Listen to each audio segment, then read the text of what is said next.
Halo, perkenalkan, nama saya Andi Vihi Febriansyah dari kelas 1B, jurusan Teknik Industri Agro. Kali ini saya akan menceritakan tentang nge-gym, lebih dari sekadar olahraga. Ini adalah gaya hidup. Nge-gym, atau latihan di gym, telah menjadi bagian penting dari gaya hidup modern bagi banyak orang.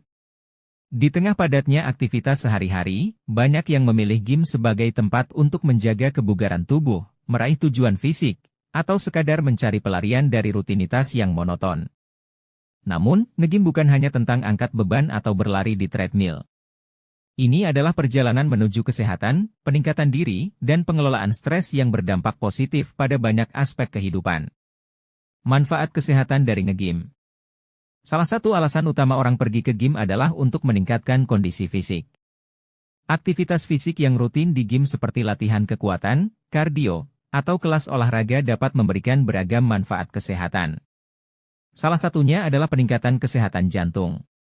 Dengan melakukan latihan kardio seperti lari, bersepeda, atau berenang di gym, kita bisa memperbaiki sirkulasi darah dan meningkatkan kapasitas paru-paru. Ini membantu tubuh lebih efisien dalam mengedarkan oksigen ke seluruh tubuh.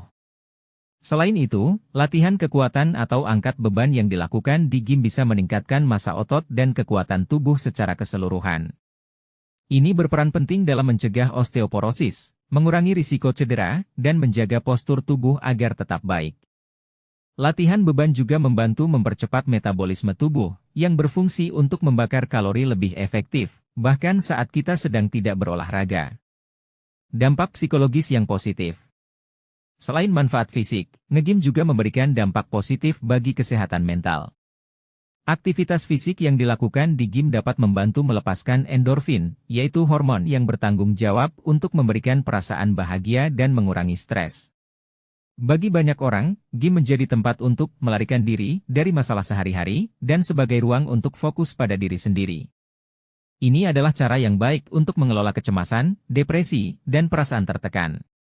Tak hanya itu, konsistensi dalam nge-gym juga dapat meningkatkan rasa percaya diri. Melihat progres yang tercapai dari latihan, baik itu peningkatan kekuatan, penurunan berat badan, atau perubahan tubuh yang lebih bugar, dapat memberi rasa bangga dan puas. Proses tersebut, meskipun membutuhkan waktu dan dedikasi, mengajarkan kita untuk disiplin dan sabar, yang pada akhirnya berpengaruh positif terhadap mentalitas kita dalam menghadapi tantangan lain dalam hidup. Membangun rutinitas yang konsisten. Salah satu tantangan terbesar dalam nge-gym adalah membangun kebiasaan rutin. Banyak orang yang merasa semangat di awal, namun terkadang kehilangan motivasi setelah beberapa waktu. Hal ini bisa diatasi dengan menetapkan tujuan yang realistis dan terukur.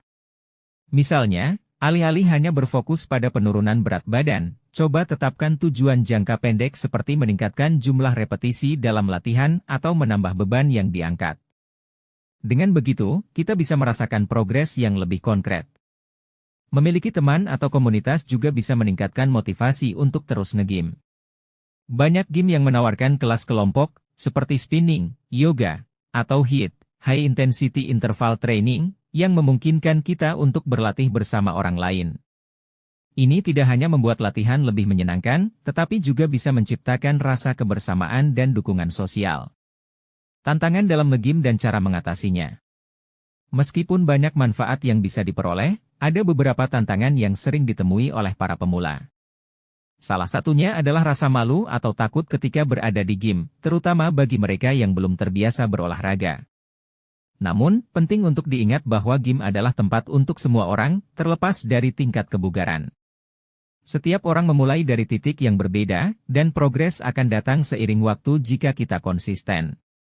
Selain itu, seringkali orang merasa cemas tentang peralatan gym yang kompleks atau takut melakukan latihan yang salah. Untuk mengatasinya, penting untuk mulai dengan pemahaman dasar tentang alat dan teknik latihan yang benar. Banyak gym yang menyediakan instruktur yang siap membantu dan memberikan panduan mengenai cara yang aman dan efektif dalam berlatih.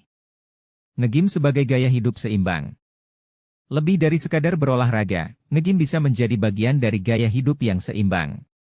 Melalui latihan di gym, kita bisa belajar untuk lebih peduli dengan tubuh dan kesehatan kita.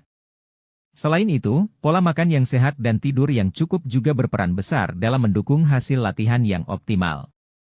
Kebiasaan baik ini bisa membawa kita menuju kualitas hidup yang lebih baik secara keseluruhan. Dengan menjaga konsistensi dalam latihan, kita tidak hanya bisa mencapai tujuan fisik, tetapi juga memperoleh manfaat lainnya yang memperkaya hidup. Nge-gym mengajarkan kita untuk selalu berusaha menjadi versi terbaik dari diri kita sendiri, baik di dalam maupun di luar game.